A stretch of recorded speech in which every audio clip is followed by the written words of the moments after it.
How's everyone doing today? My name is Drake and I'm here today to show you all an install on my 2015 BMW M235i X-Drive.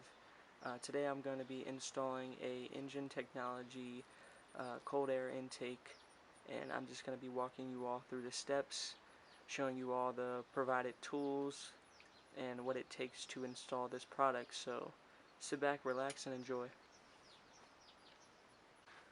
So to start off your disassembling process for your OEM airbox, the two tools you'll be needing to use as of right now will be the T20 Torx bit, and the second tool you'll be needing is a flathead screwdriver, which I would assume many people have. So this will be the first step to taking off your airbox.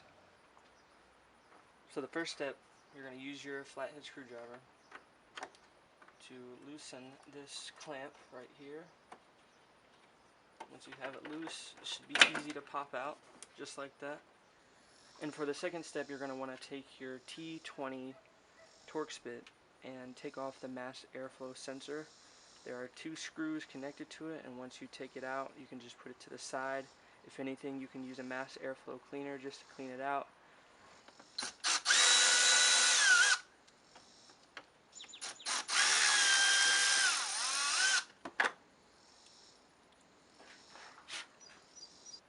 So once you take off the map sensor, you will notice a tube that is right next to it that's connected to your airbox. I believe that this tube is only on automatic cars, or they're on the automatic M55s. I believe the manuals do not have it.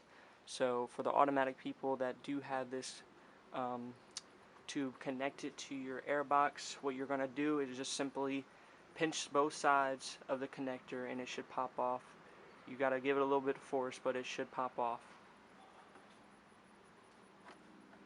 And once you're done with that, you're just going to move it to the side and carry on with your disassemble. So now that your inlet pipe is disconnected from this clamp and you're able to move this freely, you have your map and the other tube right next to it disconnected. From here, you will go over to your airbox and there will be silver clips. There's 3 of them. There's going to be, or actually 4 of them. There's 4 clips that you're going to pop off on the airbox. This, which leads right to your filter. You're just going to pop it right off. So once you take that off, you're going to be taking out the stock airbox, which is very easy to take out. You simply just pull it right out.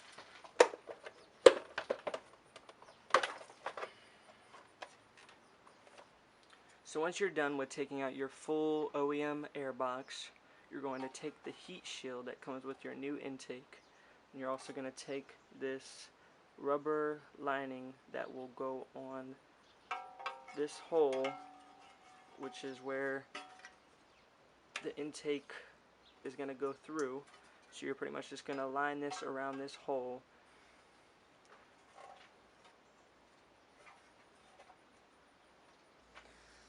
Once you install the rubber lining around your intake, or this hole right here, next you're going to take the thicker rubber lining and apply this to the top part of your intake shield or heat shield.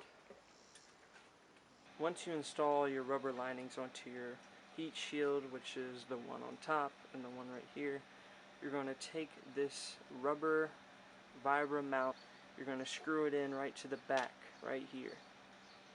You're going to want to make sure that this mount is tight and secure, so you just pretty much want to hand tighten it. From there, you're going to install this piece that is supplied in your little bag. You're going to take the nut off in a spacer or the washer and put it on top, and then screw it in from the bottom.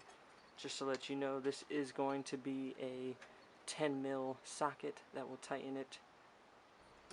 So once you're done with installing your rubber lining onto your heat shield and also installing those 2 bushings, you're going to take the bolt they provide you, which is a Torx bolt.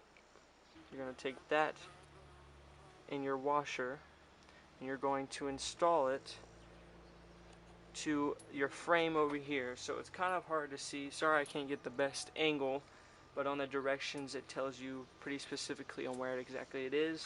But you're going to go on this side right here, and there's going to be a hole. Pretty much you're going to slide with the washer on, you're going to slide it through. So you can see what I did here.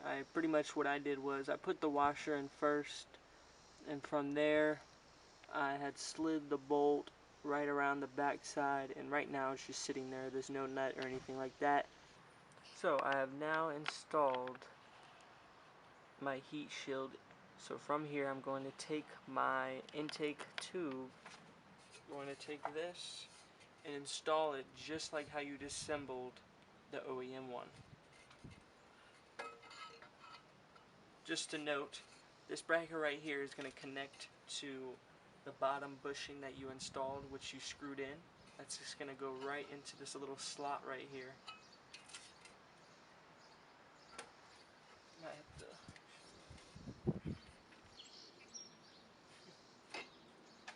Now that I got the clamp tightened, the map sensor, this tube right here connected, and the two screws that are, pretty much connect the whole heat shield and keep it secure. Now I can take my air filter,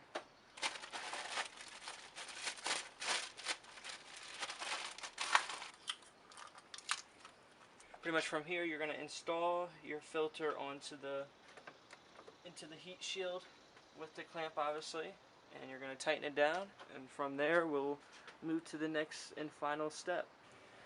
So from this point, after you install your aftermarket intake, you just want to make sure that everything is completely tightened, and just wanted to add in there, whenever you do install your intake, or as in your filter, the clamp that you tighten down, make sure that's accessible for future reference. So if you ever do want to take off the filter to clean it or replace it, it is not hard for you to access. Just turn on your vehicle, make sure that you have no check engine lights, which you shouldn't if you followed my instructions, and enjoy. So from here I'm going to add in some sound clips for you all, and I appreciate it very much. Please like, comment, and if anything, subscribed. I'm hoping to put out more content, but we can only hope for the best. So thank you all for watching. Have a nice day.